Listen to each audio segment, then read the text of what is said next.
What's going on, guys? It's Vernell Watts, the founder of Fortune 800 and the author of Cracking the Code, How to Fix Your Credit and Win the Game. And I talk a lot about how to not dispute negative items on your credit report. You never want to send letters that say, this is not my account, if the account is yours. But now it's time to transition to how to dispute negative items off your credit report the right way and the legal way, so you or we don't get arrested, we don't get fined. We're doing everything according to the law, and we're doing it the right way. Now, to start off, you don't electronic versus mail. You never want to dispute a negative item electronically. You never want to use the Experian website. You never want to use TransUnion, any of the credit monitoring services you guys may have. You don't want to do it electronically. And the reason for this is you revoke your right to receive a written response in a period of 30 days, and you make it a lot easier on the credit bureau to verify the negative items. Now, we've talked about this before, but I'm going to briefly touch on it right now. The eOscar system.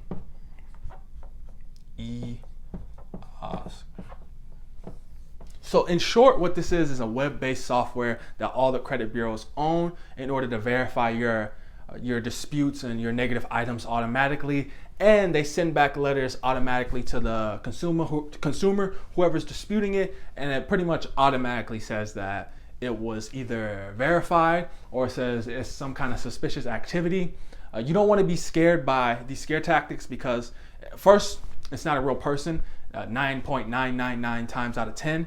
And two, like I said, it's just a scare tactic, and this is just a barrier. So if you send a dispute letter, let's say you sent a dispute letter based on accuracy of high balance. Now you notice on your credit report that the high balance, meaning the most that you've ever spent on that card, the highest balance you've ever carried on that card, it was reporting as 600. But really, it was 500. And you dispute that.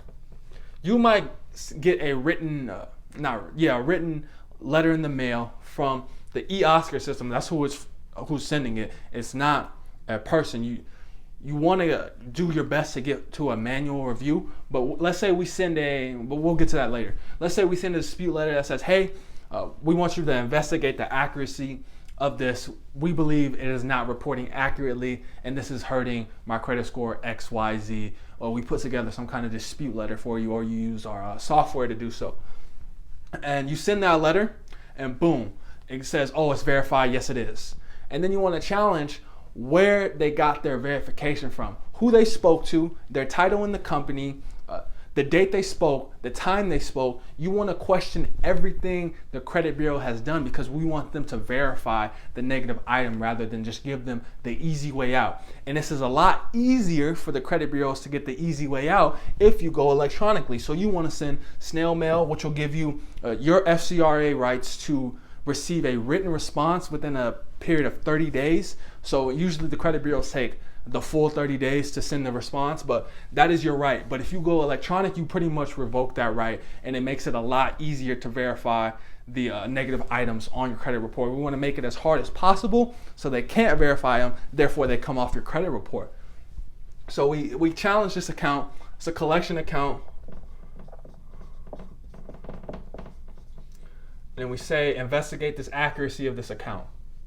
Now, after we say investigate the accuracy, they send you a letter. The eOscar system, they send you a letter that says, oh, we investigated it. It was actually, it's true. You owe this money, and it's all right.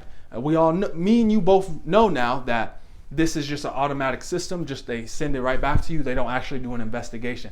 And the point of the second dispute letter, after we send the first one saying, hey, we want to investigate the accuracy of this account, investigate this for us. They're not going to investigate it, but after we put enough pressure on them to verify what they did to investigate that account, aka a method of verification letter, then it puts more pressure on them to actually do the investigation. And if they don't, it gets removed off their credit report. Sometimes they don't respond, sometimes they do respond, sometimes they just throw out stall letters, and they just want to stall for time just to make sure that they can extend the process as long as possible. But if we use the correct verbiage in our dispute letters, then it's a lot easier to get them to comply with us. It's a lot easier to get the negative items removed off your credit report. But you never want to send letters that say this is not my account, because it just doesn't make sense to do if this is your account. But you want to challenge the accuracy, and that is your FCRA right to challenge anything that you deem to be unverifiable, erroneous, inaccurate, any of that. You can challenge anything, but you have to do it the right way. If you go about it the wrong way, then you end up getting sued. First thing you want to do, challenge something on the credit report, some kind of inaccuracy. There's 99% of the chance, percent of the time, there's some kind of inaccuracy on the credit report, therefore giving you a valid dispute reason. Then boom, boom, boom, you want to know their method of verification after they send you their automatic response. And then you want to keep in a back and forth with the credit bureaus and see what they are doing to verify that account in order to see if this account can be removed or not. And if the account is removed, keep in mind, contracts to pay debt, contracts to pay your credit card company, contracts to pay whatever company, your auto loan company, is much different than credit reporting. So even though you may get this negative item removed, you still want to make sure you're in the good as far as keeping your contracts up to date, keeping your contracts current as far as you paying them what you may owe. So keep that in mind. Contracts to pay debt and credit reporting are two different things. One is information and one is a contract that you have signed and you have agreed upon. So this is what you want to keep in mind when you are disputing things on your credit report. This is how to dispute negative items the right way and what to be aware of when you're doing so. Thank you guys, and I'll see you on the next video.